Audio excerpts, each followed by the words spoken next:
udah pasti yang namanya laporan pertanggungjawaban APBN di depan Senayan di DPR RI. Itu coba aja lihat ntar. Gue sih pengen ngeliatnya ke situ.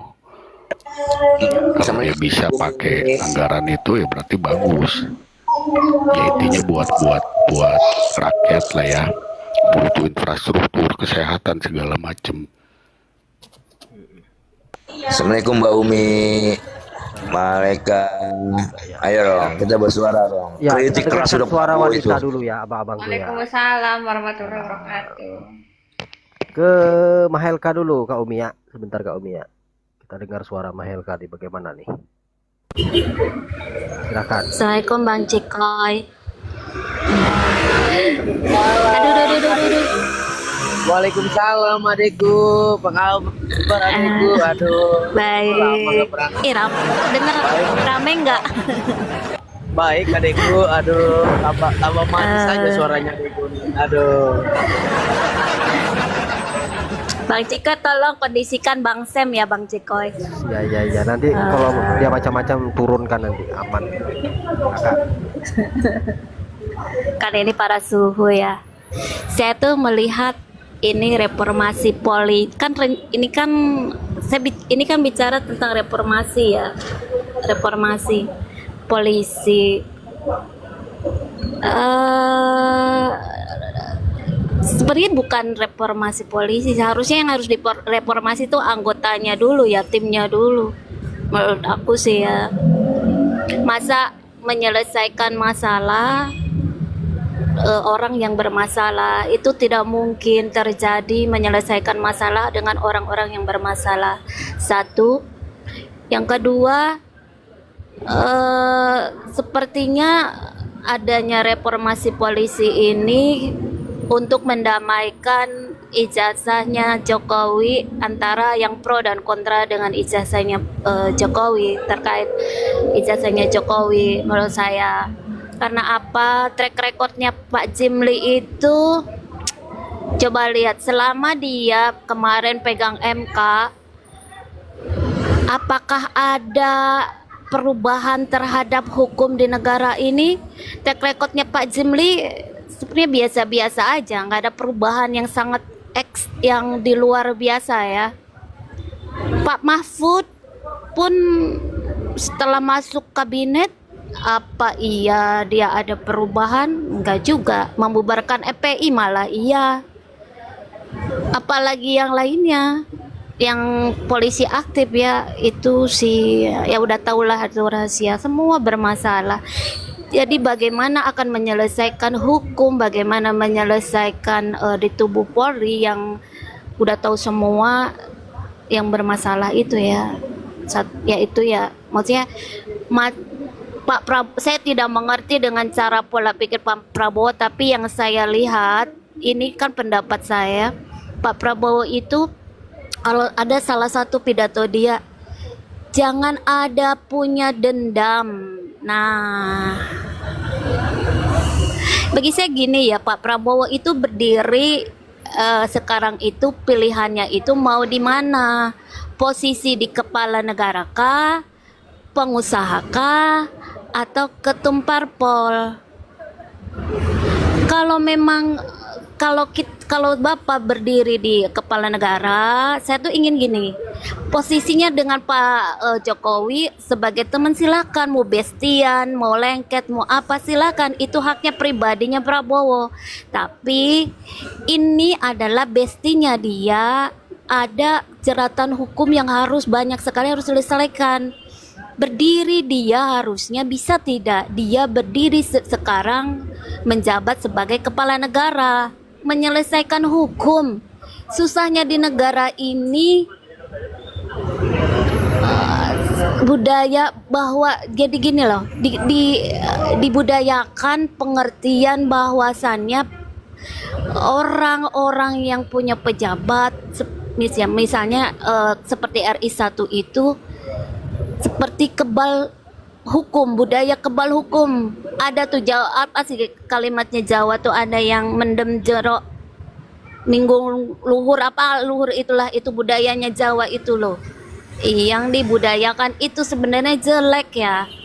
Kalau memang negara kita hukum dengan benar, menjalankan para pemimpin itu sadar bahwa dia itu bukan hal orang yang kebal terhadap hukum atau apapun, dia merasa dia petugas rakyat, tidak akan terjadi serumit ini hanya menegakkan keadilan di negaranya gitu.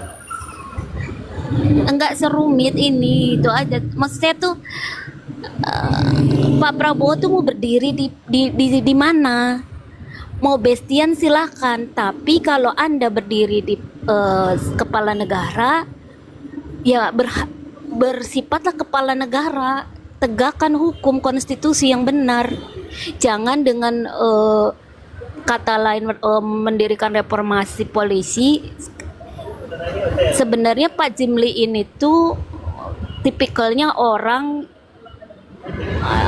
yang mediasi, bukan orang yang ingin memperbaiki. Gimana ya, dia tuh bukan tipe kenapa nggak ada orang lagi gitu selain Pak Jimli, ya mohon maaf ya kalau menurut saya, karena nggak ada ya selama dia menjabat jadi pejabat dari rezimnya Habibie ya, dia itu sampai kemarin MK nggak ada itu yang signifikan terhadap hukum, perubahan tidak ada. Nah, ini akal-akalnya, apakah akal-akalnya Prabowo untuk meredam daripada kasusnya Jokowi karena dia bestinya. Tapi kalau ini reformasi Polri, ya harusnya tubuh Polri yang harus direformasi dengan timnya yang jangan terlibat masalah. Itu sih Bang Cikoy, kalau saya ntar banyak bicara, ada yang lain, maksudnya ini banyak yang para suhu yang bisa menjelaskan. Ini segini dulu Bang Cikoy, nanti nyambung lagi, silakan Bang Cikoy. Oke, terima kasih, saya ambil sedikit ya. Oke, terima kasih Mbak Maleka. Bang Ciko mungkin lagi sholat, kita persilakan kepada Bunda Umi Sipa, mungkin ada yang mau disampaikan terkait statement dari anggota Dewan saat ini, mau mengatakan, ada suara saya ya? Halo? Ada? Ada. Oh iya, oke. Mungkin ada yang mau disampaikan Bunda Umi Suipa tuh, sesuai dengan apa yang disampaikan dengan anggota Dewan, bahwa ada menyinggung salah satu, tapi dia nggak mau menyebut dari geng Solo. Mungkin apa yang mau dinarasikan?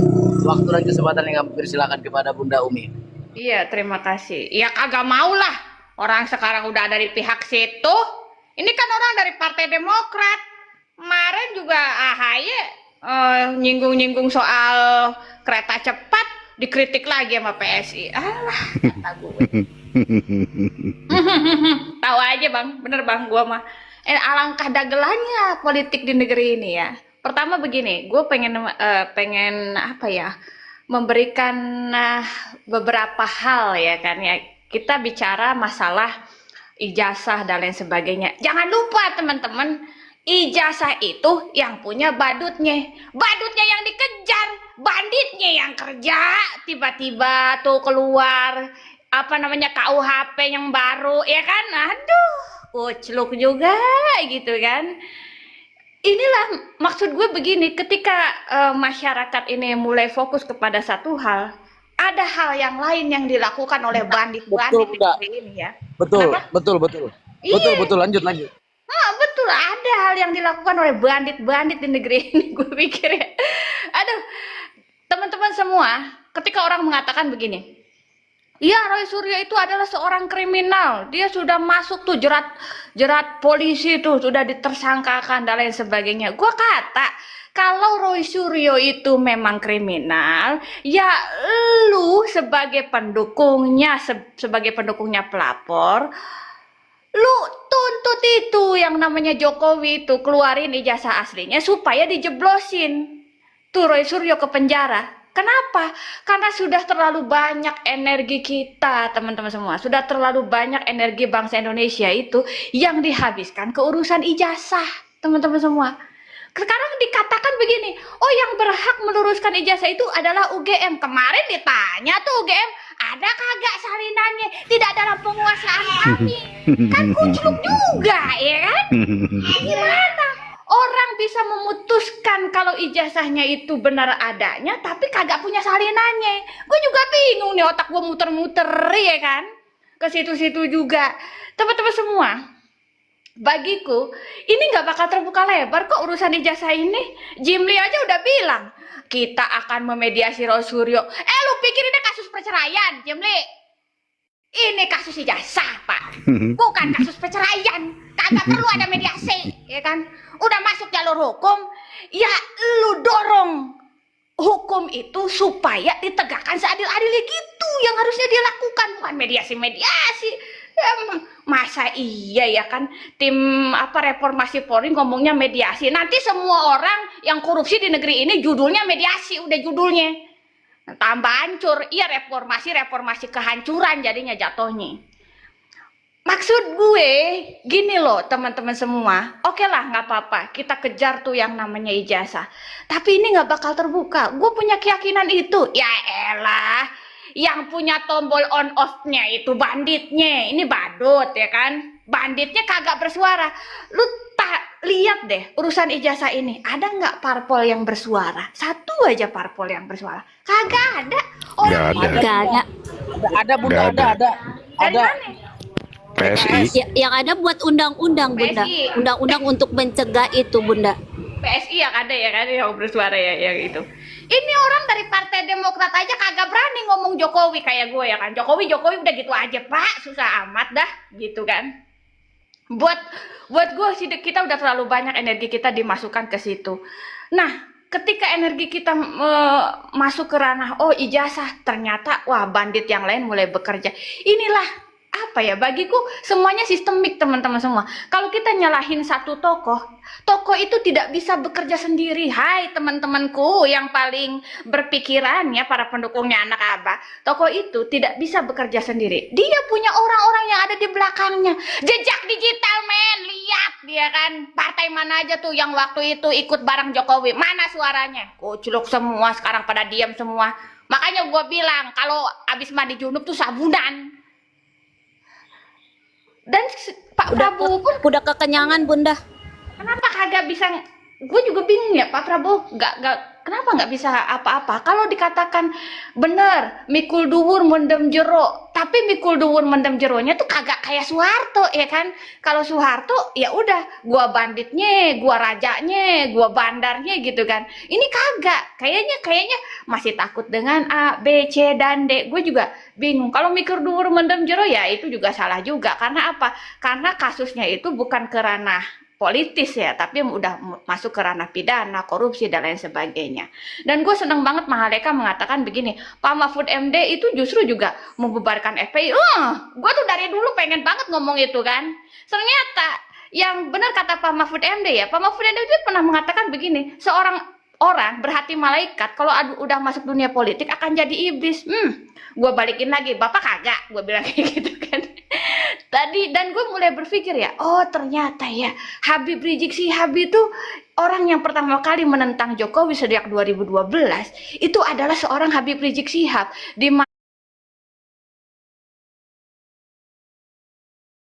semua Jokowi, tapi Habib Rizik Syihab berkata bahwa yang namanya Jokowi akan merusak bangsa. Gue kagak tahu tuh beliau dapat ilham dari mana ya kan, tiba-tiba beliau mengatakan bahwa Pak Jokowi itu akan merusak bangsa gitu kan. Oh ternyata omongan beliau tuh benar. Dan sebenarnya apa yang dilakukan oleh Habib Rizik sendiri, apa sih untungnya buat dia? Malah rugi. KM 50 malah dia dapat ancaman pembunuhan, dia punya anak buah juga pada meninggal, malah rugi, dia sendiri di penjara. Bagiku ya, orang-orang yang berhati malaikat yang masuk ke dalam dunia politik, belum tentu, jangan dulu. Barangkali aja seperti Pak Mahfud MD ya kan, hati malaikat udah masuk dunia politik, jadi bandit juga. Terima kasih. Jadi iblis.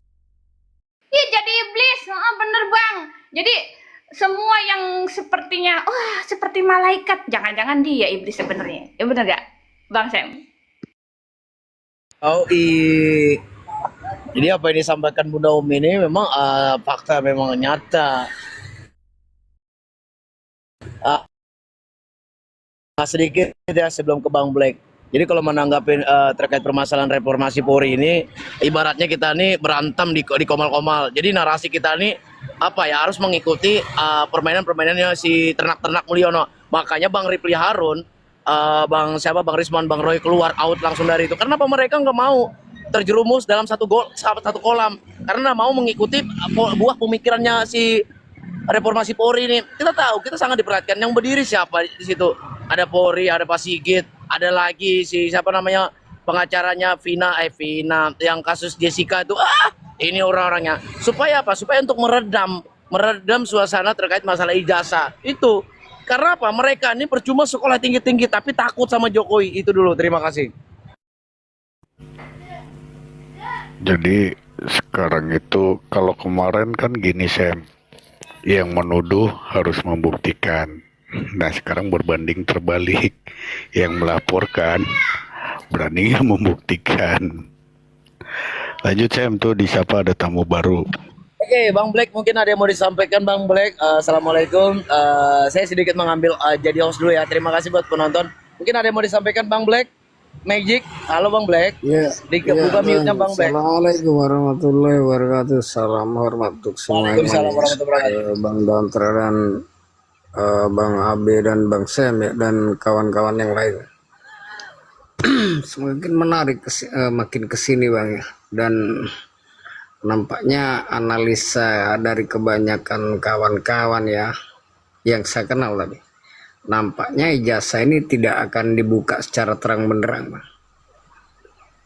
Tapi ini sekali lagi analisa ya, analisa, dan mungkin menurut pengamatan sebagian kawan-kawan tampaknya ini akan berakhir dengan mungkin ya semacam jabatan. Hostnya saya rungkat nih kayaknya. Ya, yang jelas tampaknya tidak akan dibuka dengan fair play nih Bang, masalah jasa ini nampaknya. Padahal keinginan Bang Roy dan kawan-kawan jelas ya, jelas harus ada itu dibuka secara transparan, ditunjukkan betul. Tapi nampaknya ini tidak akan kesampaian Bang. Kalau kita lihat sampai dengan detik ini ya. ada perubahan siklus nampaknya ya, ada perubahan permainan, ada tika-tiki ya. Ya. Ada permainan tika-tiki dan ya memang kita akan terbawa ke sana nampaknya ini. Akan terbawa ke sana, tapi mudah-mudahan apapun itu yang jelas bahwa Roy Suryo dan kawan-kawan adalah, saya yakin mereka ada di pihak yang benar ya.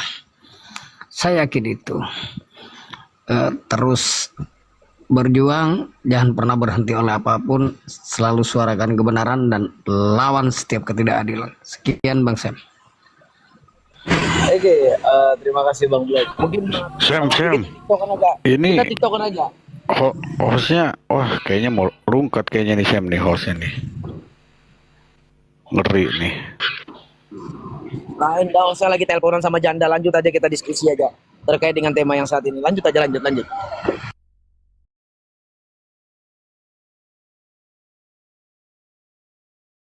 Aduh, host nggak bertanggung jawab lagi, habis buka komal di lari lagi teleponan sama janda lagi. Aduh. Hostnya aku Dodi. Oh,